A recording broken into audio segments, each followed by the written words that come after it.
¿Qué novedades nos trae el reglamento? Vale. La primera novedad, que amplía el ámbito de aplicación, Unión Europea, frente a leyes estatales que había en cada país. Ahora es Unión Europea. Y ya no solo Unión Europea, sino que cualquier empresa que trate datos de ciudadanos europeos, aunque no sea una empresa europea, tiene que cumplir con el reglamento. Y esto es lo que ha generado un gran problema a empresas, bueno, pues como las que ponemos aquí estos logos, ¿no? Son empresas americanas que hasta ahora un poco pues, hacían y deshacían a su antojo. Bueno, no digo que no vayan a seguir haciéndolo a su antojo, es probable que lo sigan haciendo, pero por lo menos el reglamento contempla, claramente además, que tienen que tener un responsable dentro de la Unión Europea ante el que poder ejercer los derechos, ante el que poder pedir responsabilidades. ¿Vale? Es un cambio importante y es lo que les ha obligado a todas estas grandes a ponerse un poco las pilas, y si estáis o sois usuarios de alguna de estas, seguro que os ha llegado nueva política de privacidad, acepta condiciones. Bueno, pues es por todo esto. ¿Vale? Novedad importante. Más para ellos que para nosotros, pero bueno, como ciudadanos o como usuarios, saber que ahora tenemos algo más de respaldo, por lo menos, que el anterior LOPD, que no podía hacer mucho. ¿Vale? Otra novedad, y muy importante, porque esta sí que nos afecta de lleno a todos, a todas las organizaciones y a los usuarios. La exigencia del consentimiento. En realidad se refuerza, porque la LOPD ya lo contemplaba. Tú no podías tratar datos si no tenías el consentimiento de la persona que es propietaria de esos datos. Pero ahora se refuerza porque la LOPD sí contemplaba la opción de que el consentimiento fuera por omisión o por silencio. Es decir, a ti te informaban y si no decías nada, se asume que te has enterado y que aceptas los términos y las condiciones de ese tratamiento. Eso ya no es así. Hay que seguir informando, eso es una parte, pero además hay que recabar un consentimiento explícito, expreso, claro, de que aceptas esos datos. Por eso los formularios, cuando tú te das de alta en algún sitio con las casillas ya premarcadas, ya no son válidos. Formularios sin opción a que digas acepto o no acepto, ya no son válidos. ¿Vale? Siempre, con cualquier tratamiento que tengamos que hacer de datos, tendremos que tener el consentimiento expreso de la persona o personas afectadas. ¿Vale? Y esto ha generado pues, un problema pues, porque a veces no es fácil, ¿no? Con grandes volúmenes de datos, pues no es fácil. Pero ahí el reglamento es claro y tenemos que hacerlo así. ¿Vale? Lo mismo con menores, creo que vosotros trabajáis algunos seguro con muchos colmenores. Bueno, el reglamento no cierra la edad en la que un menor puede dar su consentimiento por sí mismo. Lo deja abierto entre 13 y 16 años. Se prevé, porque todavía no ha salido, que eso lo va a regular luego cada país, en las leyes que desarrolle cada país.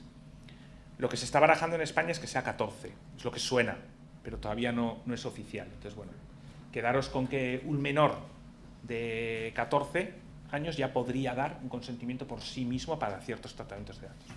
Hasta entonces lo tiene que dar padre o tutor. Más novedades, esto supongo que también lo habréis oído en prensa y demás, el famoso derecho al olvido, ¿no? El reglamento pretende que los tratamientos sean lo más transparentes posibles en todo el ciclo de vida de los datos, y aparece ese derecho al olvido, que ya no solo es que tú al que le diste los datos le puedes pedir que te borre los datos, que ese es el derecho de cancelación de datos, que en la LOPD ya lo venía reflejado, sino que además, si esos datos han sido difundidos a terceros, puedes pedir que esos terceros también los borren.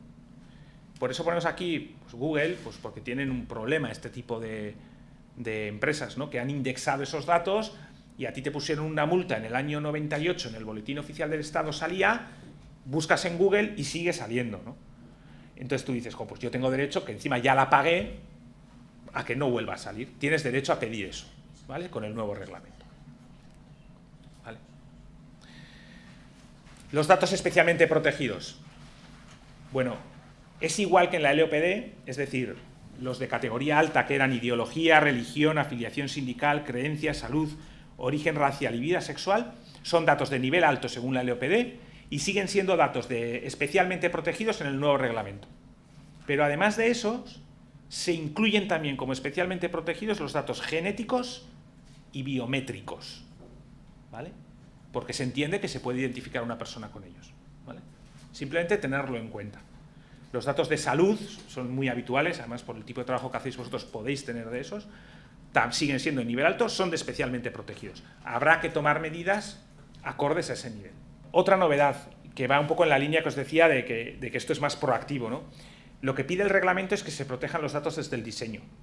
Es decir, cuando vosotros en vuestras organizaciones iniciéis un nuevo tratamiento de datos, o se os ocurre una idea, vamos a hacer esto o lo otro, que desde el momento en que planteéis esa idea, tengáis en cuenta lo que dice el reglamento para hacer bien todo el proceso de recogida de datos, custodia de datos, eliminación de datos, y no un poco como estamos haciendo hasta ahora, que vosotros tenéis todos vuestros procesos creados y estamos poniéndonos por encima para cumplir el reglamento, ¿no? Bueno, ahora hay que hacerlo así porque acaba de llegar, tenemos que implantarlo, pero lo que pide el reglamento es que en futuros tratamientos de datos que aparezcan en las organizaciones se tengan en cuenta todas estas cosas desde el principio, para que forme parte ya del tratamiento de datos desde el principio y no sea algo que ponemos por encima.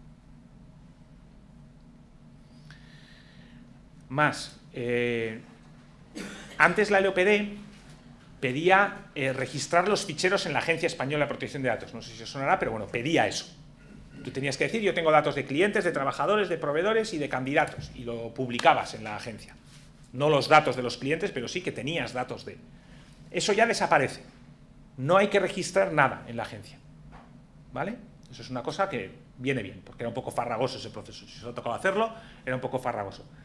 Por contra, lo que dice el nuevo reglamento es que tienes que tener un registro de tratamientos. Y este registro es obligatorio si la empresa tiene más de 250 trabajadores. Si no lo tiene, no es obligatorio. Desde mi punto de vista es recomendable, porque si tienes bien identificados los tratamientos que haces, pues luego es más fácil montar las medidas de seguridad, los protocolos de actuación. Pero bueno, obligatorio es para empresas de más de 250 trabajadores, ¿vale? De la misma manera, si se hacen tratamientos que entrañen riesgo para los derechos y libertades de las personas, pues tratamientos de alto riesgo, o si estás tratando datos especialmente protegidos o con relativos a condenas, infracciones penales, también es obligatorio el registro de tratamientos, ¿vale? Otra novedad, y esta sí puede ser importante, existe la obligación de notificar las brechas de seguridad. Es decir, si tú tienes un incidente de seguridad grave que pone en riesgo los datos y riesgo de daños, perjuicios físicos, materiales y inmateriales de las personas, tienes que notificar la brecha de seguridad. Por ejemplo, esto que ha salido en prensa, que a Facebook le han robado 3.000 usuarios y demás. Eso es una brecha de seguridad en sus sistemas y lo ha tenido que notificar. Tienen que darse una serie de circunstancias que el reglamento ya las contempla. Y básicamente son pues, que haya un gran impacto, que además no hayas hecho nada para corregir o no puedas hacer nada para corregir eso, pues, como en el caso de Facebook, ¿no? Es que me han robado los datos, no puedo hacer nada, ya me los han robado, ya los tiene otro. Pero si tu brecha de seguridad ha sido, pues yo qué sé, porque tu sistema de contraseñas no era lo suficientemente robusto y te lo han hackeado, pero has implantado un nuevo sistema que ya es robusto, pues tampoco hace falta notificar nada, porque ya has puesto la medida, ¿no?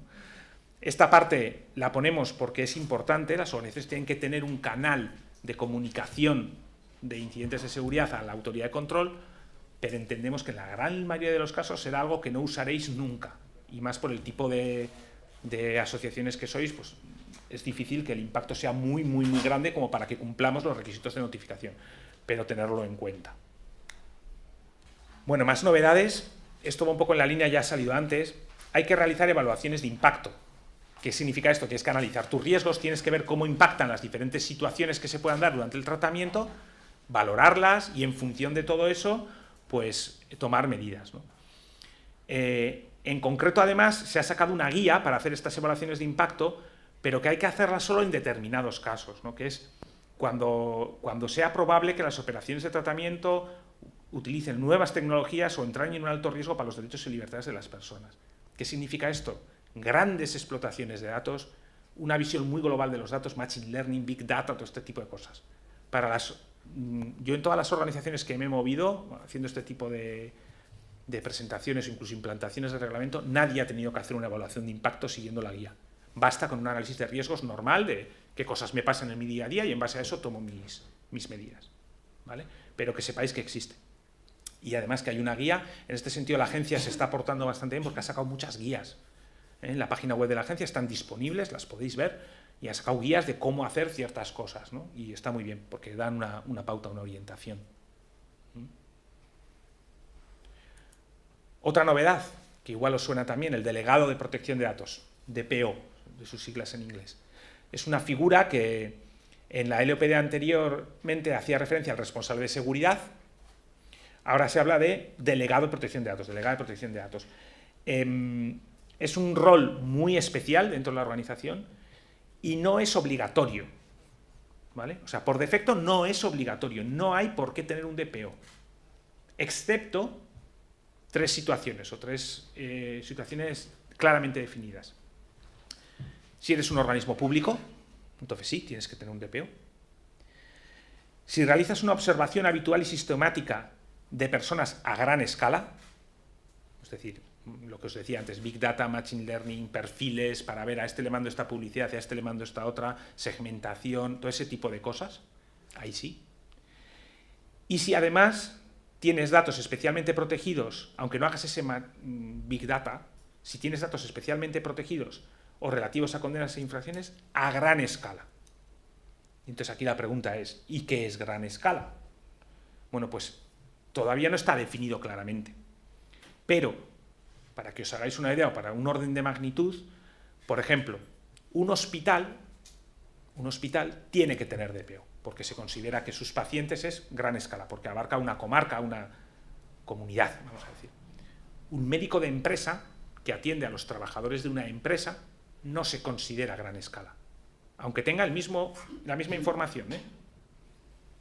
Hasta ahí es lo que hemos podido hasta ahora acotar, por si la pregunta que me hacéis es, yo tengo 1000, ¿es gran escala? ¿No es gran escala?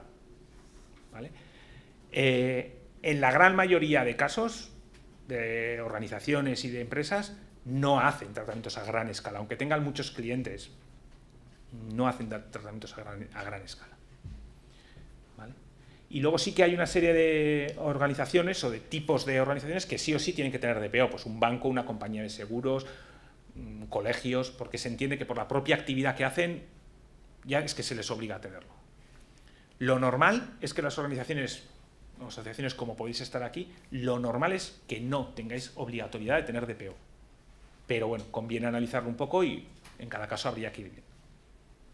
Bueno, y ya la última así novedad, que creo que la hemos adelantado antes la Autoridad de Control era la Agencia Española de Protección de Datos, ahora se ha creado un Comité Europeo de Protección de Datos, el Grupo de Trabajo de Artículo 29, y es un poco el que va, la ventanilla única ante la cual interponer las denuncias, las peticiones y demás. ¿Vale?